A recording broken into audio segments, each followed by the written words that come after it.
আসসালামু আলাইকুম। আজকের বাংলা নিউজে আপনাকে জানাচ্ছি স্বাগত। এখন শুনবেন সংবাদ শিরোনাম। আমাদের সংবাদটি যদি ভালো লাগে লাইক কমেন্ট শেয়ার দিয়ে জানিয়ে দিন আপনার মতামত।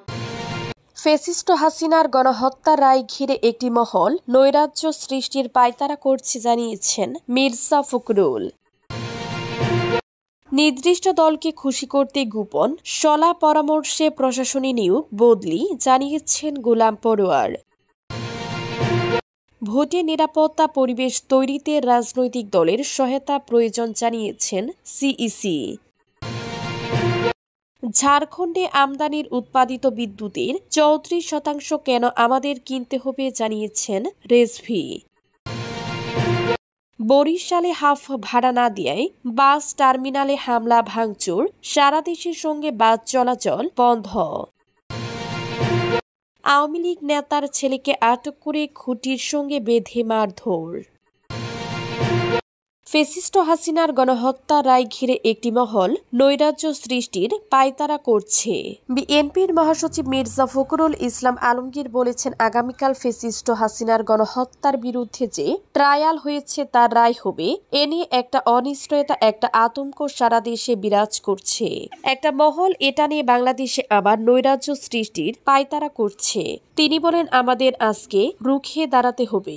ছাত্রদের গণ অভ্যুত্থানের মধ্যে দিয়ে যে সুযোগ আমরা পেয়েছি সেই সুযোগ যেন আমরা নষ্ট না করি এবং গণতন্ত্র উত্তোলনের পথকে যেন আমরা আরো সহজ করে তুলি, সেই লক্ষ্যে আমাদেরকে কাজ করতে হবে। সব রাজনৈতিক দলগুলোকে আমি আহ্বান জানাবো, আসুন ঐক্যের প্রশ্নে ঐক্যবদ্ধ থেকে যে আমরা গণতন্ত্রকে এখানে প্রতিষ্ঠা করব, এই প্রশ্নে ঐক্যবদ্ধ থেকে আমরা সামনে নির্বাচনের দিকে এগিয়ে যাই। মাওলানা ভাসানীর যে আদর্শ, সে আদর্শকে লক্ষ্য করে আমরা যেন এখানে গণতন্ত্র প্রতিষ্ঠা করতে পারি। মাওলানা ভাসানীর মৃত্যুবার্ষিকী উপলক্ষে রবিবার দুপুরে প্লেস ক্লাবে এক আলোচনা সভায় তিনি এ কথা বলেন। নির্দিষ্ট দলকে খুশি করতে গোপন শলা পরামর্শে প্রশাসনী নিয়োগ বদলি জানিয়েছেন গোলাম পরোয়ার। এ ধরনের নিয়োগ ও বদলির কারণে নির্বাচনে লেভেল প্লেইং ফিল্ড নষ্ট হচ্ছে এমন মন্তব্য করেন তিনি। রোববার ১৬ নভেম্বর দুপুরে রাজধানীর মগবাজারের আল ফালাহ মিলনায়তনে আয়োজিত এক যৌথ সংবাদ সম্মেলনে তিনি এসব কথা বলেন। জেলা প্রশাসক, ডিসি, উপজেলা নির্বাহী কর্মকর্তাদের ইউএনও বদলি সহ প্রশাসনের রদবদল বিষয়ে মিয়া গোলাম পরোয়ার বলেন, একটি নির্দিষ্ট দলকে খুশি করার জন্য গোপন শলা পরামর্শে এসব নিয়োগ বদলি করা হচ্ছে। এতে লেভেল প্লেইং ফিল্ড নষ্ট হচ্ছে। আমরা প্রধান উপদেষ্টাকে আহ্বান করব নিরপেক্ষ ভূমিকা পালনের জন্য।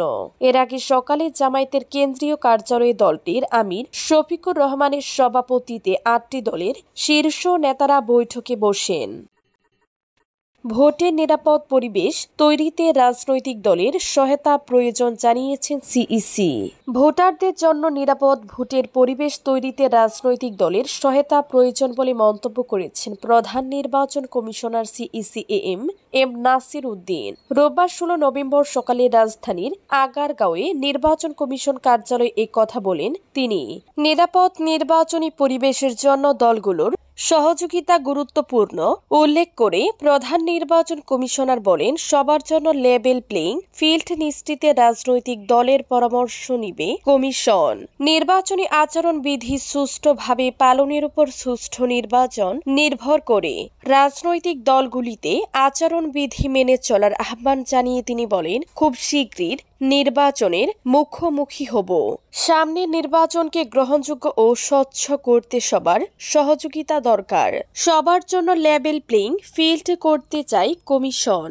ইসি সূত্র জানিয়েছে, দুপুর ১২টা পর্যন্ত গণফ্রন্ট, ইসলামিক ফ্রন্ট বাংলাদেশ, ইসলামী ঐক্যজোট, বাংলাদেশ সুপ্রিম পার্টি, বিএসপি ও বাংলাদেশ জাতীয় পার্টির সঙ্গে সংলাপ হয়। ঝাড়খণ্ডে আমদানির উৎপাদিত বিদ্যুতের ৩৪% কেন কিনতে হবে প্রশ্ন রেজভির। বিএনপির সিনিয়র যুগ্ম মহাসচিব রুহুল কবির রেজভি বলেছেন, শেখ হাসিনার নেতৃত্বাধীন সরকারের করা আমদানি বিদ্যুৎ চুক্তি জনগণ বা দেশের স্বার্থে হয়নি। ঝাড়খণ্ডে আমদানির উৎপাদন কড়া বিদ্যুতের 34% কেনা বাংলাদেশকে কিনতে হবে। ঝাড়খণ্ডে আমদানির উৎপাদন কড়া বিদ্যুতের 34% কেন বাংলাদেশকে কিনতে হবে, এটি দেশের স্বার্থ বিকিয়ে দেওয়ার শামিল। রোববার 16 নভেম্বর পটুয়াখালী সদর উপজেলার বড়বিঘা ইউনিয়নে অসহায় এক বৃদ্ধ দম্পতির মানবেতর জীবন যাপনের ছবি সামাজিক যোগাযোগ মাধ্যমে ছড়িয়ে পড়ার পর তাদের আর্থিক সহায়তা দেন রেজভি। এ সময় সাংবাদিকদের প্রশ্নের জবাবে তিনি এসব কথা বলেন। রেজভি অভিযোগ করে বলেন, বন্দরের মতো কৌশলগত স্থাপনাগুলো অপারেটরদের হাতে তুলে দেওয়ার উদ্যোগ ছিল, যা দেশের সার্বভৌমত্ব ও নিরাপত্তাকে হুমকির মুখে ফেলতে পারত। ডক্টর ইউনূসের নেতৃত্বে বর্তমান সরকারকে এ ধরনের সিদ্ধান্ত পুনর্বিবেচনা করতে হবে। বরিশালে হাফ ভাড়া না দেয়ায় বাস টার্মিনালে হামলা ভাঙচুর, সারা দেশের সঙ্গে বাস চলাচল বন্ধ। নথুল্লাবাদ কেন্দ্রীয় বাস টার্মিনালে হামলা ভাঙচুরের পর থেকে রাজধানী ঢাকা সহ সারা দেশের সঙ্গে দক্ষিণাঞ্চলের বাস চলাচল বন্ধ রয়েছে। শনিবার 15 নভেম্বর রাতে শতাধিক বাস ও অন্তত 50টি পরিবহন কাউন্টার ভাঙচুর ও লুটপাটের পর অচল হয়ে পড়ে পুরো টার্মিনাল এলাকা। রোববার সকাল থেকে টার্মিনালে থমথমে পরিবেশ বিরাজ করলেও দুপুর 2টার দিকে বাস মালিকরা বিএনপির কয়েকজন স্থানীয় নেতার সঙ্গে বৈঠকে বসেন। এই পরিস্থিতিতে দেশের অন্যান্য জেলার মালিকানারাও বরিশাল ও দক্ষিণাঞ্চলমুখী সব রুটে বাস বন্ধ রেখেছেন। এতে অভ্যন্তরীণ ও দূরপাল্লার হাজারো যাত্রী চরম ভোগান্তিতে পড়েছেন।